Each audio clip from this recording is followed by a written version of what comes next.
and welcome back to my YouTube channel. Happy New Year, Happy New Quarter. It's been a long minute and I apologize for going MIA on you guys. I just had a lot on my plate and I had to, just take time off basically. So, how have you guys been? Now that I'm back, I'm going to try my possible best to just be consistent in posting content that you guys will find useful. How have you been? How have you been? Tell me in the comment section. For all the people who have joined and subscribed to this channel while I wasn't actively posting content, you guys are the MVPs. Thank you very much. I see the notifications, I see some of your comments, and I do my best, or I did my best to respond to them. Welcome to the family. If you have questions or anything that you want to know, I probably have done a video about those in the past, so definitely check those out. But if there's something that you want to know that I haven't talked about, you can comment to suggest video topics, or you can private message me on Instagram at Decade. Today we're going to be talking about French words that don't mean what you think they mean. French words that don't mean what you think. I can't even get the topic out. French words that don't mean what you think they mean. Okay. People always talk about English and French being similar. This one borrows words from that one borrows words from this one. To some extent, or to a large extent, that's true in both cases. English people have French words in their vocabulary. French people have a lot of English words in their vocabulary. However, judging only by spellings can mislead you. It's like going out in Paris. I always say that you're 1 hour away from getting lost in Paris. So basically, that's what it is. If you see a French text that has an English word that looks familiar to you, chances are they probably don't mean what you think they do in English, and I'm going to give you some examples and how they're used.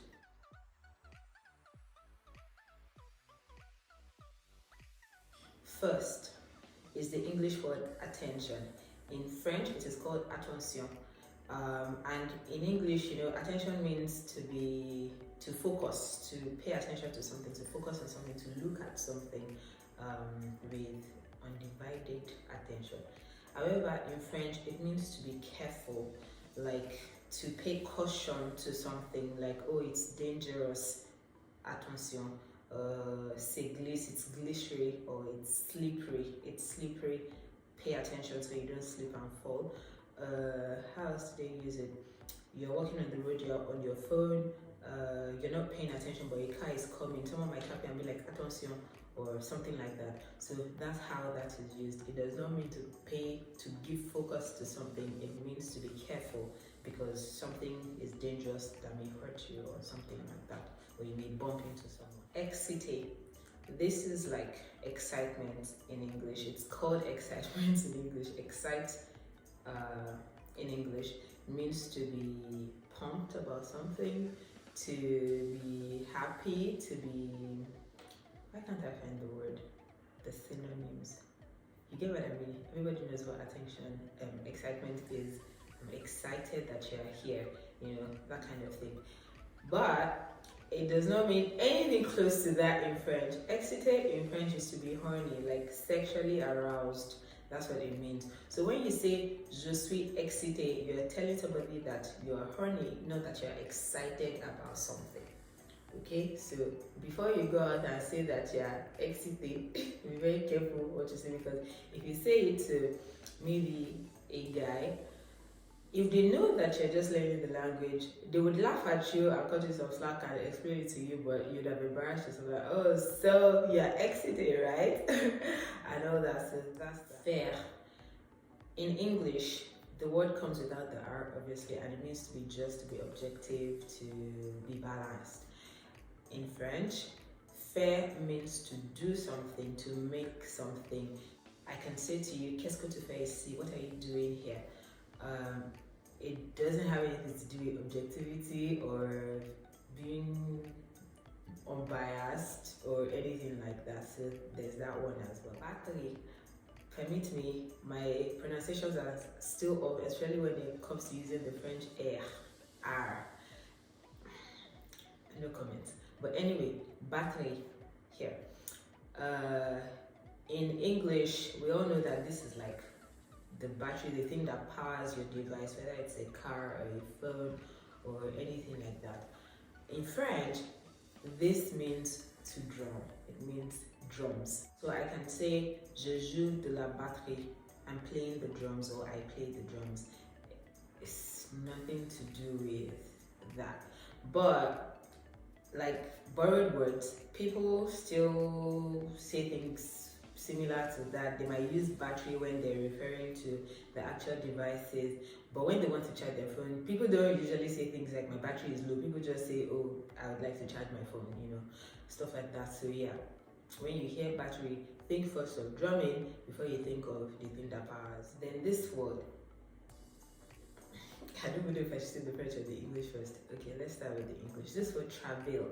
So travail in English means to like suffer through something. They travailed, something like that.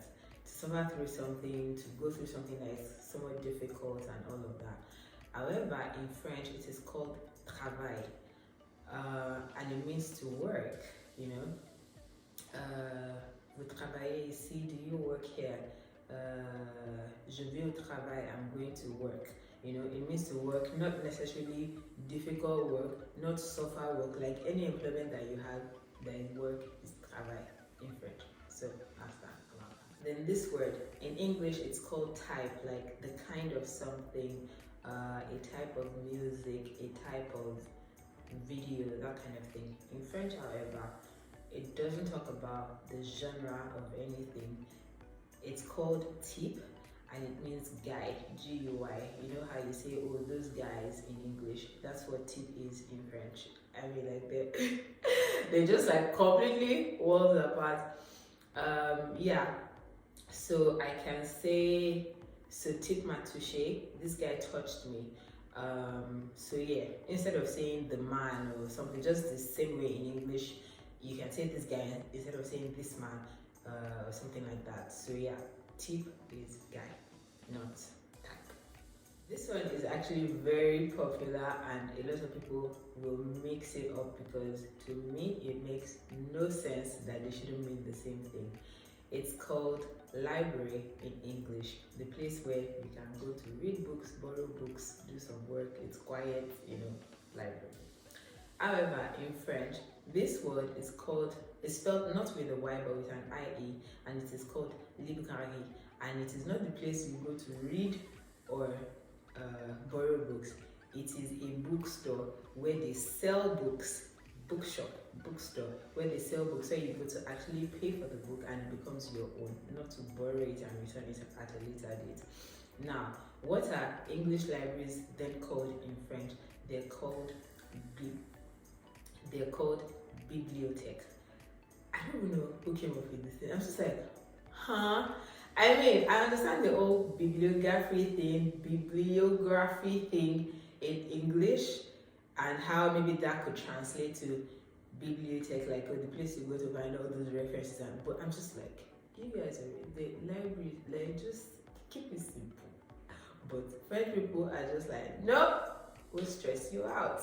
So yeah, libraries in French are called bibliothèques. A librairie en français is the bookstore where you go to buy and purchase books. The last word that I will talk about today is in English. This one cracks me up. Like, I personally find it very funny. We all know, okay, as ladies and as guys who have been in relationships or have sisters, you would have heard of the word tampon. Now, tampons in English are sanitary materials, right? Something that you use in place of a sanitary towel, a sanitary pad. However, in France, I'm curious to know what they actually call tampons, because I bought tampons here and they wrote tampon on it, so I don't know if they call it tampon or tampon. Anyway, this particular word I'm talking about is pronounced tampon in French, and it means a stamp.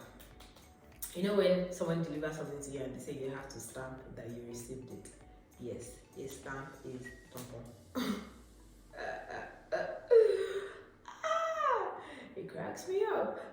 on besoin de tampon, we need a stamp, like you have to stamp it before I can release it to you or something like that. So yeah, tampon and tampon are not the same thing, but they're spelled the same way and they could like confuse you, especially if you don't really understand what you're reading. You just be like, what is tampon doing here? But they're not really talking about the sanitary material, they're talking about something else like an official stamp. Okay, so I hope that you guys have learned a thing or two from this video. If you want more content like this, let me know. I'm happy to share my learning journey with you guys. It's been interesting, it's been frustrating because this language is so complicated. Like, the exceptions to the rules are more than the rules themselves. So like applying all those exceptions, like if this then don't do, I'm just like, can we just but anyway, I hope you enjoyed it. Please remember to share, subscribe, like, and if you would like to study in France, you can reach out to me. I'm happy to be your consultant. Of course, that comes at a charge, but I'm happy to be a consultant and I know how to reach me. Send me a DM on Instagram and I will see you in my next one. À bientôt.